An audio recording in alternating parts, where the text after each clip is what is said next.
word agrodolce means sweet and sour in Italian, and today I'll show you how to make a salmon agrodolce. It's a beautiful dish and very simple to make. So I've got 4 beautiful salmon fillets here, and I check them for pin bones. And now I'll season them with salt and pepper and just set them aside at room temperature while I make the sauce. I'm starting to make the sauce, so my heat is on low, and I've got 1.5 cups of white wine in the pan, and I'll add to it some shallots, some white wine vinegar, some thyme sprigs, and a couple of cinnamon sticks, and just a touch of salt. Now when the liquid has almost evaporated, go ahead and add 1.5 cups of blueberries, along with 1/2 stick of butter and 2 tablespoons of honey, and continue cooking until the berries release their juices and turn the sauce pink.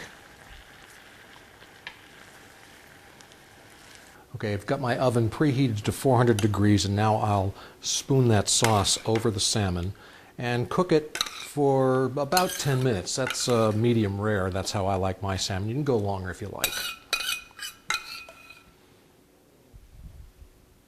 As you can see, it's an unusual way to serve salmon, but it's really delicious. And you'll add the skill of agrodolce, which is sweet and sour, usually an Asian style. You'll add that to your recipe repertoire. Now, I used Pinot Grigio wine to make the sauce, and so I would suggest that you serve Pinot Grigio at dinner when you make your salmon agrodolce. You can get this recipe by writing to me here at the station, or log on to the website and click on the Kitchen Guy link at the address shown on your screen. I'm Chef Jim. Grazie mille for watching Kitchen Guy, the tastiest 2 minutes in television, and I'll see you next time.